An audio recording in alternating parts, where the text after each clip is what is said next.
그게 심해지면 귀하고 코는 연결되어 있기 때문에 중이염까지 가는 거고. 궁금한 게 비염이랑 축농증은 다른 건가요? 비염은 아까 말한 점막에만 문제가 생기는 거고요. 축농증은 그게 그 염증이 부비동 파급이 돼서 거기에 염증이 생겨서 부비동이 안에 농이 차는 거죠. 그래서 축농증이라고 그러죠. 끈적끈적한 것들. 그렇죠. 누렇게 돼. 그게 심해지면 귀하고 코는 연결되어 있기 때문에 중이염까지 가는 거고. 중이염하고 축농증은 거의 같다고 생각하시면 됩니다. 같이 옵니다. 중이염이 있는데 축농증이 없다. 그런 건 없습니다. 중이염이 있으면 무조건 축농증이 있습니다. 축농증은 있는데 중이염은 안 올 수는 있습니다. 심해지면 왜냐하면 이관이 이렇게 생겼잖아요. 이렇게 생겼거든요. 그러니까 여기 있는 염증된 세균이 이렇게 가기가 힘들어요. 그죠? 역류해서 가기가 힘들다고요. 그래서 잘 안 가요. 근데 이까지 갔다는 건 안에 염증이 심하다는 거예요. 애들 경우 같은 경우 축농증이면 중이염이 자주 오는 이유가 완성체가 아니기 때문에 이 이관의 각도가 얕아요. 거의 수평으로 돼 있어요. 그러면 쉽게 갈 수 있어요. 그래서 애들은 더 쉽게 중이염에 이완되는 거예요. 그래서 애들이 그렇죠. 그걸 너무 양약을 항생제만 자꾸 먹이신다고 되시는 게 아니에요. 여기를 깨끗하게 이거를 이 염증 생긴 걸 밀어낼 수 있고 그렇게 할 수 있는 능력을 키워 주셔야 돼요. 옛날에 보면 코비아 인형 가보면 이런 거 쏘는 거랑 막 따뜻하게 하는 거 그런 거 있던데. 그건 집에서 하셔도 되고요. 간단하게 저희들 해드립니다. 그 안에 소독 같은 거는 저희들이 해드리니까요. 그런 거는 되시죠. 제일 어려운 게 그게 이제 축농증이 오래되거나 하면 안에 물혹이 생기죠. 물로 부비동 안쪽으로. 그러니까 우리 예전에 아시나 줄줄이 사탕이라고 염주처럼 물혹이 쭉 생기는 거예요. 뜯어내도 다시 생기고 뜯어내도 다시 생기고 이런 경우가 있어요. 이제 그런 거는 심하면 외과적인 수술을 하셔야 되는 그런 거는 필연적으로 거의 하셔야 됩니다. 간단하게 있는 거는 제거하실 수도 있는데 심해지면 수술을 하셔야죠. 그거는 왜 생기냐면 곰팡이하고 똑같아요. 습기가 차면 그게 생기더라고요. 생깁니다. 그래서 잘라내도 또 생기고 그러면 습기를 안 차게 만들어주는 게 우선인 거지. 잘라낸다고만 해서 되시는 건 보통 이 체질에 따라서 비염이 낫는 기간도 다 다르겠지만 대체적으로 이렇게 진료를 원장님이랑 좀 맞춰서 했을 때 한 기간이 낫는 기간이 한 어느 정도? 석 달 이상 걸립니다. 보통 석 달, 석 달, 5달, 6달 이렇게. 한 반년 정도. 그렇죠. 반년 미만이라고 생각하시면 됩니다. 인내하고 그렇죠. 하고 내 생활 개선하고 하면 나아질 수 있는 거예요. 뭐 애들 같은 경우 특히 아이스크림, 찬물 이런 거 조금 적게 주셔야 됩니다. 라고 자꾸 뛰어놀게 하셔야 됩니다. 사실 비염이 오면은 이 뇌도 완전 정지돼 버리잖아요. 산소 공급량이 떨어지기 때문에 뇌 발달이라든가 그 다음에 사고 능력 이런 거는 좋은 영향을 끼치진 않겠죠. 그래요? 왜냐면 제가 고등학교 때 비염이 심해서 그래서 전 서울대를 못 갔다고 생각하거든요. 그럴 수 있죠. 그럴 수 있는 거죠. 뇌 능력이 산소 공급량이 떨어지기 때문에 뇌 발달, 특히 애들 같은 경우는 크는 데기 때문에 충분한 영양 공급이 덜 되면 아무래도 좋은 영향을 미칠 수는 없겠죠. 맞습니다. 그거를 리서치가 있느냐 그거는 찾아봐야 되겠지만 뭐 국시적으로 다 그렇게 인정하고 좋은 영향은 절대로 안 미칩니다. 그렇죠. 주변에도 사실 좀 영향을 끼치는 비염을 앓고 있으면 주변의 소음 문제도 그렇고. 그렇죠. 본인도 지저분하게 느끼는 자기 뭐 이렇게 되는 거. 자격지심 뭐 이런 거 있잖아요. 성인인 자존감이 좀 떨어지죠. 저도 군대에 있을 때 코 훌쩍대다가 맞은 적이 있거든요. 그만 훌쩍대라고. 그렇죠.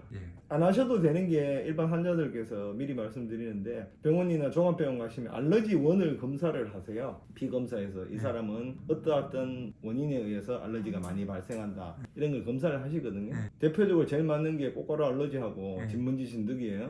검사 안 하셔도 됩니다. 이유는 왜냐하면 피하실 수 없잖아요.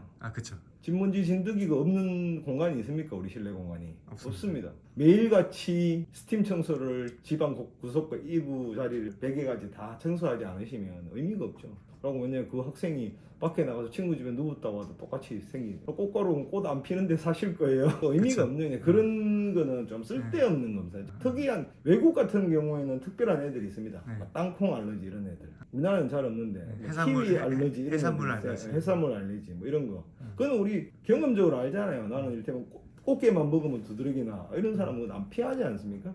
근데 이 비염 같은 걸 일으키는 건 대부분 진먼지 진드기 알레르기 아니면 꽃가루거든요. 90% 이상입니다. 그 종합병원에서 검사하면 뭐합니까? 피할 수도 없는데. 그럼 마지막으로 비염 환자들한테 한마디만 좀 해주실 수 있습니까? 나쁜 거 안 드시면 됩니다.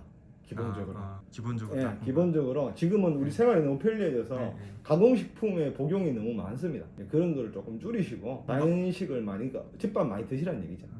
햄버거, 피자, 그렇죠. 과자, 탕후루, 특히 설탕입니다. 설탕. 그러면은 그 요즘 유행하고 있는 탕후루 그런 거 굉장히 안 좋죠. 특히 요즘 애들이 탕후루를 되게 많이 네. 먹잖아요. 그런 게 이제 건강에 좀 안 안 좋죠. 좋은 영향을 뭐 미칠 수도 당뇨도 생기고요, 비만도 생기고요. 그 기본적으로 애들은 그 단맛에 대한 강도가 어른들보다 훨씬 둔합니다. 그래서 더 더 달게 먹어야지 먹습니다, 어린애들이. 느낌이.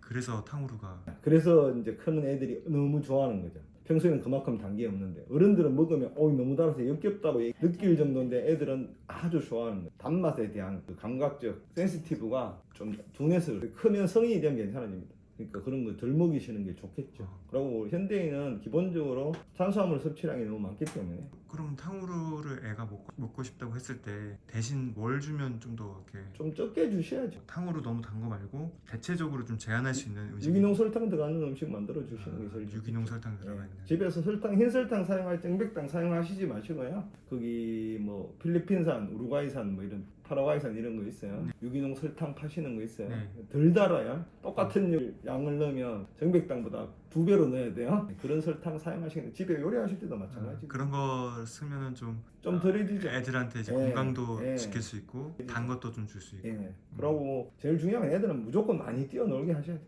기본적으로 바깥바람 쐬면서 네. 축구하고 야구하고 숨바꼭질하고 산에 올라가고 깨구리 잡고 그게 네. 최고입니다. 깨구리 잡고. 그게 최고니까 그런 걸 많이 해주실수록 가장 튼튼해지는 거죠.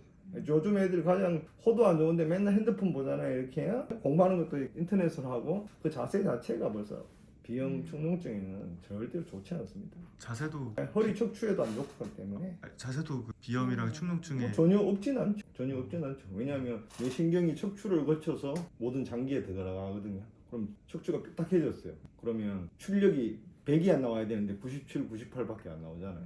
그러면 그 회복시키다든가 방어하는 기전의 능력도 1, 2%씩 떨어진다고 생각해 보시면 간단하게 아실 수 있는 거예요. 우리 위에 대표적으로 체하면 등 아픈 사람 많잖아요. 그게 7번 흉추 쪽에서 위장으로 가는 신경이 들어가거든요. 그래서 등 가운데 부분이 옆 척 부분이 우리 어깨뼈, 견갑골, 그 경계선 쪽으로 아프신 분들 많죠. 그렇게 되시는 거예요. 제일 중요하신 건 비염, 알레르기 비염에는 너무 집에 뭐 공기청정기 이런 거 안 쓰는 것보다 좀 나으신데요. 너무 걱정하지 마. 그런 거 백날 하셔도 큰 의미 없습니다. 없으시고 기본적으로 면역력을 키워주시는 게 제일 중요합니다. 그러니까 애한테 맞는 음식 주시고 특히 그 애가 맞으면 예를 들면 보리밥이 맞으면 보리밥 같은 거 많이 먹이시고 밀밥이 맞으면 밀밥 많이 먹이시고 그다음에 감기약 조금 적게 먹이시고 좀 적게 먹이셔야 됩니다. 그러니까 열나고 힘들 때는 잠깐 먹이셔도 되는데 콧물 한 번 안 날 때까지 먹이실 필요는 없습니다. 어느 정도 좀 훌쩍훌쩍 해도 그냥 두셔도 된다는 얘기죠. 알겠습니다. 그게 어머님들 어른의 기준에 맞추시지 마세요, 애들은. 오늘도 좋은 말씀 감사합니다.